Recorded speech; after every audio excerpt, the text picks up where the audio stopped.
L'atelier Grénothèque de la médiathèque de Lourdes vous propose aujourd'hui les citrouilles et les potirons.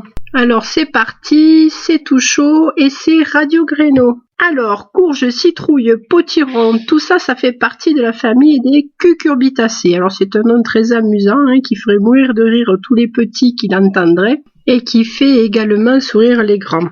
Alors, comment reconnaît-on une citrouille d'un potiron? Eh bien, pour commencer, il faut regarder la queue, la tige de la citrouille ou du potiron, et on va se rendre compte qu'il y a des différences. Et si vous êtes en présence d'une tige qui présente 5 faces et qui est très dure, vous êtes en présence d'une citrouille. Par contre, si la tige est un peu renflée à la base, qu'elle ne présente pas de face et qu'elle est assez tendre, vous êtes en présence d'un potiron.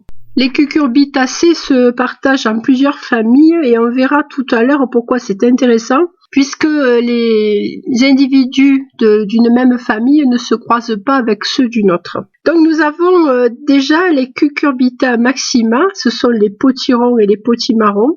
Alors les potimarrons, on ne les connaît pas depuis très très longtemps. C'est des courges qui sont revenues chez nous depuis le Japon, après avoir été importées par les Portugais au XVIe siècle. Donc, XVIe siècle, les navigateurs portugais apportent la courge au Japon. Et 1957, elle revient en Europe après avoir subi pas mal de modifications et avoir donné le potimarron que l'on connaît, c'est-à-dire cette courge en forme de toupie ou de gros lampion et qui a un goût excellent de châtaigne et une chair extrêmement serrée. Deuxième famille, les cucurbita pepo. Alors dans cette famille-là, on va trouver les citrouilles, les courgettes et les pâtissons. Alors les courgettes, tout le monde connaît, c'est un fruit allongé qui généralement est de couleur verte, mais pas que. On en connaît d'excellentes variétés comme la coureuse de Virginie, qui est une courgette blanche qui est très très bonne et facile à cultiver. Il y a aussi des courgettes jaunes comme la Gold Rush, si je me souviens bien, qui sont très très bonnes crues quand elles sont mangées jeunes. Et puis, ne vous privez pas non plus de manger les fleurs de courgette. Alors, c'est quelque chose qui est pratiqué couramment à Nice et dans le Languedoc, mais qui n'est pas très connu ici. C'est-à-dire que vous avez sur un pied de courgette des fleurs mâles et des fleurs femelles. Les fleurs femelles se reconnaissent parce qu'à leur base, il y a une amorce de petits fruits, et les fleurs mâles ont une tige toute simple et sans renflement à la base de la fleur. Alors, une fois que la fleur mâle a été visitée, c'est en général des bourdons solitaires qui font la fertilisation. Une fois que la fleur a été visitée, elle se referme et en se tordant un petit peu à l'extrémité des pétales. C'est à ce moment-là qu'il faut la ramasser et on peut la servir frite en beignet, ou il y a des gens qui poussent la patience jusqu'à les farcir. C'est quelque chose d'extrêmement délicat et délicieux. Alors n'essayez pas la même chose avec les fleurs de citrouille, parce que les fleurs de citrouille en fait ont une saveur amère et vous seriez fort déçus.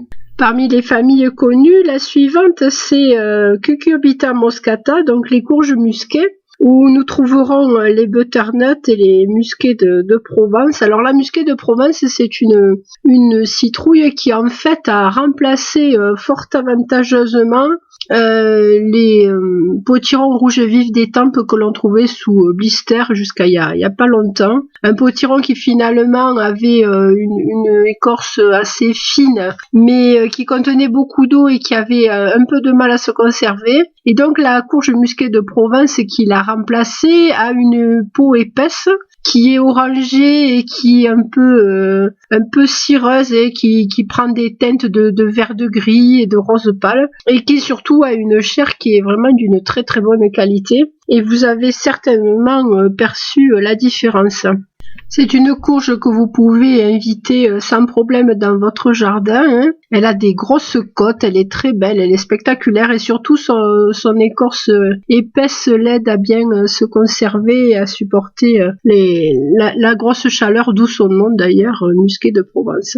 Dans cette famille, on trouve aussi les fameuses butternuts qui connaissent un succès grandissant. Alors une des raisons, c'est la montée du taux de célibataires en France, mais pas que. Elle est facile à trier, surtout parce qu'elle a une forme plus ou moins de gourdin et que le logement qui contient les graines en fait est assez petit.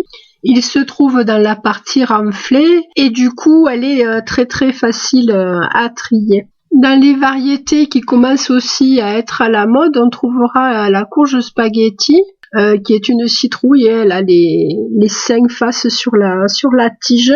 Et elle a la particularité de présenter des fibres à la place d'une pulpe serrée qu'on connaît habituellement. Ce qui fait qu'on va pouvoir la cuisiner en fait comme des spaghettis.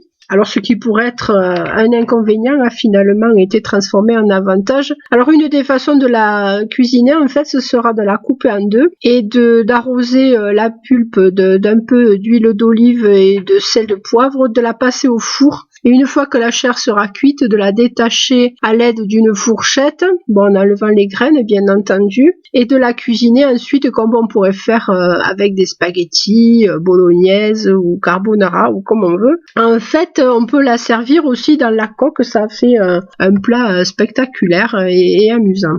Alors une autre courge que l'on a eue à la Grainothèque l'année dernière, c'est la courge de Siam qui est aussi une courge à pulpe fibreuse, mais cette fois-ci on est en présence de filaments qui sont très très fins. Et cette courge est connue des Portugais qui l'accommodent en faisant une confiture qu'ils apprécient beaucoup, qui est la confiture de cheveux d'ange. Alors cette courge qui est arrivée du Siam, comme son nom l'indique, a une histoire amusante. En fait, elle a transité sur un bateau avec des animaux de zoo. C'est une livraison qui a été faite au 19e siècle. Et comme il fallait nourrir les animaux pendant la traversée, on avait fait un chargement de courges de Siam qui ont l'avantage de se conserver très très bien et qui donnent des très gros fruits vraiment de forme sphérique, vert foncé, maculé d'argenté. Et à l'arrivée, en fait, les animaux n'avaient pas consommé toutes les graines. Et c'était un chargement qui était destiné au jardin des plantes et à la suite de ça, on a distribué les graines ici et là et donc elles ont été un peu cultivées en France et certainement elles ont essaimé ailleurs. Cette variété du nom de Cucurbita ficifolia a la réputation d'être vivace, mais dans les climats doux bien entendu, et de faire des tiges très très longues, jusqu'à 10 mètres de long, avec jusqu'à 40 fruits par tige. Donc c'est une courge qui est extrêmement productive, mais qui demande effectivement des climats chauds. Alors si on veut parler de concours de citrouilles, on évoquera forcément l'Amérique, où les concours de citrouilles sont une véritable institution. Alors c'est à ce sujet, on va trouver des foires, des concours, des manifestations. Et tenez-vous bien, le record actuel est détenu par une courge qui fait le poids astronomique de 767 kilos. Alors vous imaginez la remorque pour porter tout ça. Alors malheureusement, ces courges qui sont des courges de concours qui portent souvent le nom de mammouth et autres, sont des courges qui sont principalement destinées à la consommation des animaux. Et on dit que l'un des secrets pour les faire beaucoup grossir, c'est de les arroser avec du lait. En plus de la chair des citrouilles et des potirons, on peut également consommer les graines. Alors c'est la consommation des graines, par exemple pour l'apéritif et salé, épicé, se fait couramment dans le pourtour méditerranéen. Et sur le pourtour méditerranéen, donc, on a l'habitude de les préparer grillés. On les fait d'abord bouillir 5 minutes, on les étale sur une plaque de four, on les sale, on les épice, et puis on les fait sécher, et ensuite on les conserve effectivement dans des récipients hermétiques. Je vous conseille d'essayer. D'abord c'est gratuit, ça fait passer un bon moment.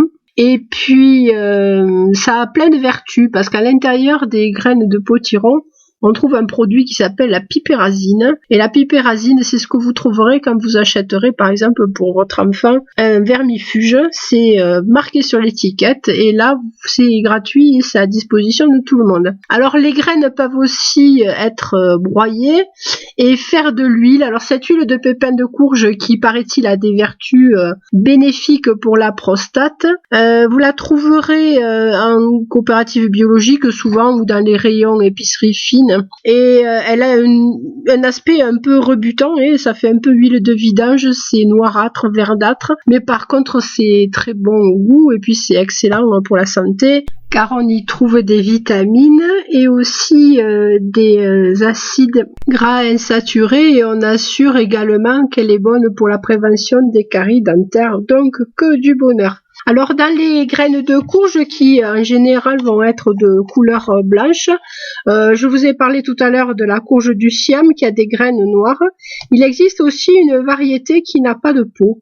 Alors c'est une variété qui est intéressante parce que du coup on va pouvoir récupérer les graines et on n'aura pas à les éplucher si on veut faire de l'huile par exemple. Et cette variété s'appelle Lady Godiva. Alors ça c'est une histoire tout à fait croquignolette que je m'en vais vous conter. Alors Lady Godiva a été mariée à un comte qui était le seigneur de Coventry et ça se passe au XIe siècle et ce comte pressurait le peuple d'impôts, c'était abominable. Et la bonne dame pieuse avait beau supplier son mari, il n'y avait rien à faire, il ne voulait rien savoir. Jusqu'au jour où, agacé, il lui a dit écoutez, si vous traversez la ville de Coventry nu sur un cheval, je vous accorderai ce que vous demandez, à savoir réduire les impôts du pauvre peuple. Alors la dame s'exécute et en respect pour elle, la population reste enfermée chez elle, tous les volets sont fermés, mais on raconte qu'un petit mitron quand même a entrouvert un volet et que le malheureux à la suite de ça s'est retrouvé aveugle. Donc la dame a eu gain de cause et ça a donné lieu à toutes sortes de statues et de représentation, alors qui, bon, ce n'est qu'une légende, mais ça plaît beaucoup aux Anglais. Et en particulier, vous avez au musée d'Amiens un tableau qui représente la dame et qui fait pas loin de 6 mètres sur 4. Alors vous imaginez la taille de l'œuvre et qui a été restauré il y a peu de temps et qui a été donc bien visité par les Anglais qui adorent cette légende. Dans les curiosités, vous pourrez aussi tenter la courge éponge qui est une courge que l'on fait grimper et qui a une chair fibreuse qui peut servir à faire la toilette et en aucun cas à être mangée.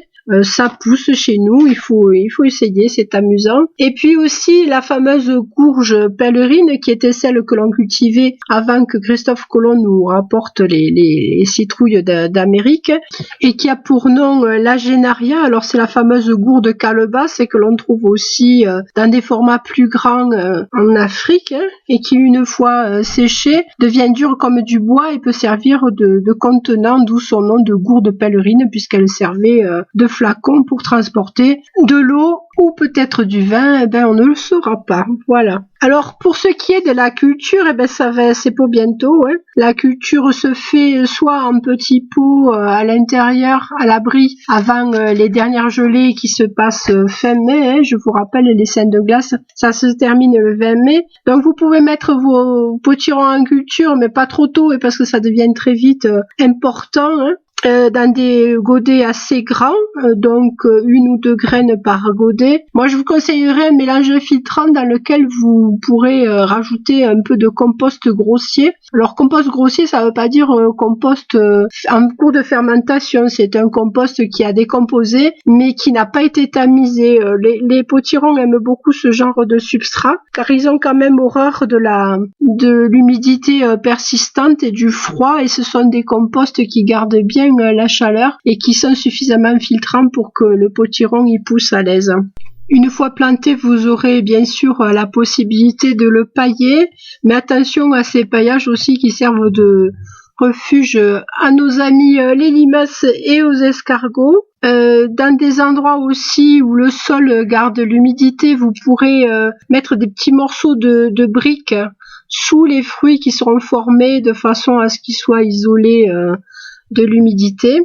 Et je vous conseillerais surtout une règle importante, j'ai vu ça souvent dans les jardins, ne laissez pas venir trop de fruits, ça ne sert à rien d'avoir des tout petits fruits à la mi-septembre, c'est des fruits qui ne mûriront jamais, donc limitez le nombre de fruits, à la mi-août commencez à examiner vos plantes et à voir jusqu'à combien de fruits vous pourrez conserver. Alors à ce moment-là, ce sera à vous de pincer la plante de façon à ce qu'elle ne pousse pas davantage. Pour qu'elle soit vigoureuse, vous pouvez aussi favoriser l'enracinement le long de la tige. Dans les variétés coureuses, vous avez souvent l'émission de racines, mais vous-même, vous pouvez la favoriser en enterrant un petit peu des parties de tige et en ameublissant le sol à cet endroit-là. Si vous voulez conserver les graines d'une année sur l'autre, je vous déconseille absolument de cultiver des coloquintes en même temps que vos citrouilles parce que les graines vont s'hybrider et que la coloquinte c'est une variété toxique et donc vous risqueriez d'avoir des soucis sur les produits de cette hybridation. Voilà, personne n'a envie de s'empoisonner, donc les coloquintes on évite. Et pensez aussi que la fertilisation en fait est le fruit d'insectes qu'il va falloir favoriser. Alors les fleurs dans le potager, je sais qu'il y a des messieurs que ça indispose, mais pensez qu'en mettant des fleurs dans votre potager, vous avez aussi l'occasion d'attirer des abeilles et des bourdons qui vont se faire un plaisir par la même occasion de venir polliniser vos courges et vos potirons. Voilà.